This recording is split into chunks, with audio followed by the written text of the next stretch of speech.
A'udhu billahi minash shaitanir rajeem. Bismillahir rahmanir rahim. Assalamu alaikum and welcome to this episode of Clarifying the Doubts about Ghadeer.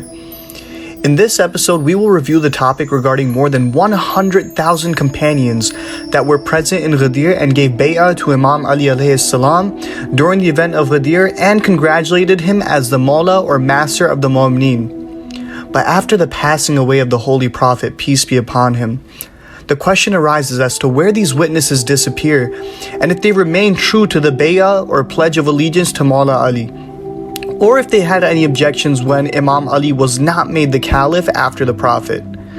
To dive into this topic, we have Brother Mahdi, who will provide some clarity regarding this issue. Assalamu alaikum, hope you're doing well. Alaikum salam, Brother Ali. Alhamdulillah, I'm good. Thanks for having me. I'd like to first congratulate the Mu'mineen on Eid al-Ghadeer. May Allah subhanahu wa ta'ala fill this day with divine blessings. So let's take a look at this topic by first addressing the issue of whether anyone objected when Imam Ali alayhi salam was not made the Khalif by the Muslims after the passing of the Holy Prophet. We see that regarding this issue, there's a level of censorship, where people claim that there were no objections as to whatever happened after the passing of Rasulullah, in order to justify what took place. But the reality is that Imam Ali alayhi salam himself made the objection regarding the issue of Khalifa. According to some Sunni traditions, we see that for 2 months to 6 months, Imam Ali alayhi salam did not give bay'ah or pledge of allegiance to anyone after the passing away of the Holy Prophet. Secondly, we will see that there was a pattern of disobedience by the companions, not just after the event of Ghadeer, but on numerous occasions even prior to that, during the life of the Holy Prophet. I see your reference to the first point is from one of the books of the Sunni schools of Islam, and it's considered as one of the most reliable book of traditions according to them.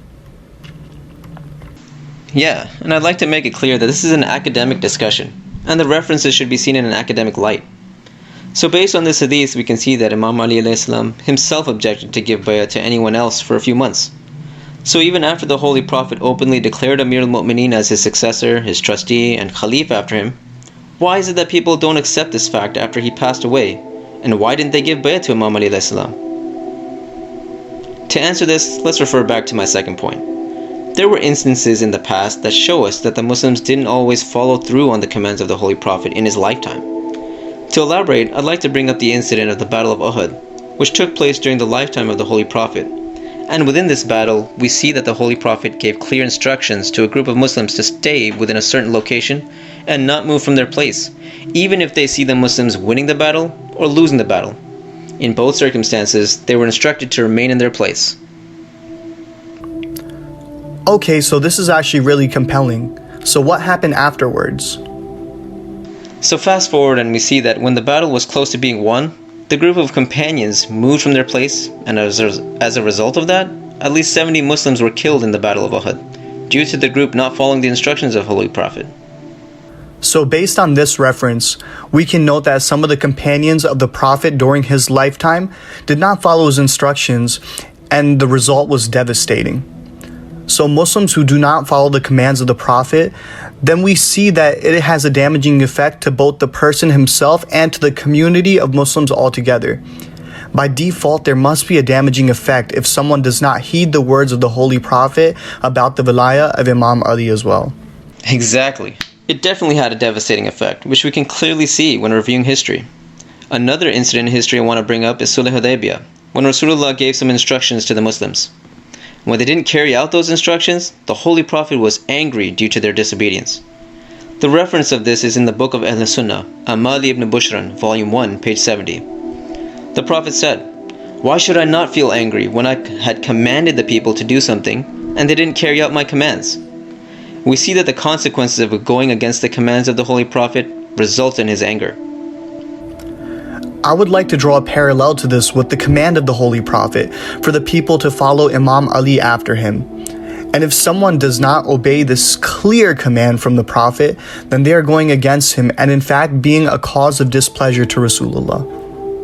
Now this brings us to a point to really think about, and this really shows us the final result of those who disregarded the commands of the Holy Prophet. It's an incident found in Sahih Bukhari, Book 92, Hadith 2, related to the Day of Judgment, where some of the companions would be brought to the heavenly pond of Al-Kawthar. They'll be taken away by the angels to be thrown into the eternal fire, while the Holy Prophet will say, "O Lord, these are my companions." And the Almighty will reply, You do not know what they did after you left. Clearly, we can see these companions, who were revered in the Muslim world, went against the commands of the Holy Prophet and will not be allowed in Jannah. So this notion of how could so many companions turn away, or why did they not object when Imam Ali al-Islam was not appointed as Khalif after the Holy Prophet, is debunked, and not just from the Shia sources, but the books of Ahl Sunnah as well. So I hope this discussion has been beneficial and that it brought some perspective into this topic. Thank you, brother, for bringing some clarity to this topic. Just to summarize in the end, first, we saw how Imam Ali himself objected to the decisions of the people who went against the commands of the Prophet. And second, we have seen different references that show us incidents within the life of the Prophet where people disobeyed his commands and the damaging effect of this on various levels. And the third thing that we see, we notice how Sahih Bukhari confirms that these very companions will be admonished in the hereafter for turning their backs to the orders of the Holy Prophet after his passing away, thus having to endure the consequences of it.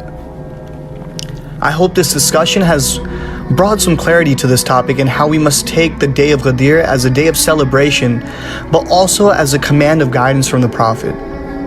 Thank you again. Wassalamu alaikum wa rahmatullahi wa barakatuh.